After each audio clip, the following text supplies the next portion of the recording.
Qani bismillahirrohmanirrohim. Qani boshladik mana bugun. Assalomu alaykum. YouTube ishqibozlar Abdulaziz usta kuzatuvchilar. Xudo xolasa hammalaringga Ramazon oyining muborak bo'lsin. Abdulaziz usta sehidan qisqacha bo'lsa ham qisqa ma'lumotlar tashlab boramiz. Xudo xolasa mana afsona fasonimizning dipkalarini olib kelib tayyorlab qo'ydik. Nalishga holatlarini tayyorladik. Endi xudo xolasa vaqt bo'lib uchun sekin ishlayotganimiz uchun tayyor bu afsona fasonlarimiz. Xudo xolasa joyimiz kichkinaligi uchun ramkalarimiz bitkizib bu yoqqa tarafga olib boryapmiz. Xudo xolasa shaytonga o'ldirib qo'yganmiz bu yoqqa. Xudo xolasa tashchi holat tayyor qilib qo'yamiz. Bu ham ramka tayyor bo'ladi. Xudo xolasa bir 2 kun ichida kimga qo'y yangi ish boshlaganmiz. Qo'y qo'ra holatda mana qo'y qo'ralarimizni tayyorlab qo'ydik.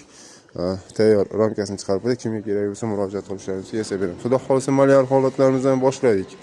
Sehimizdan qisqacha bo'lsa ham bu haytik fason pechat holatda ko'rishlaringiz mumkin. Kraska holatlari joyida, uchkalari bor.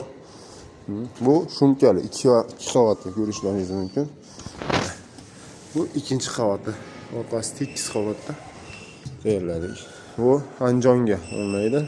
Mana buyimiz haliga tashlab borgan videomizda tashlab borgan Samarqand fasonimiz orqa tarafi malar holatga tushgan. Mana ikkinchi qanotda egalari kelib ko'rishdi.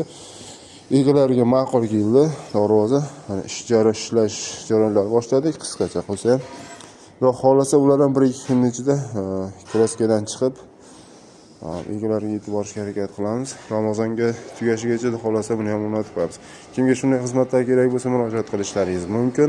Bo'lmasa qo'ldan svarka ish keladigan odamlar borki, ular ham murojaat qilishsin. O'sha oldin aytganimizdek, qo'limizdan kelgancha o'rgatamiz va o'zlariga hunarib qoladi va o'z hududlarda ishlab chiqarish ishlarini rivojlantirishlari mumkin.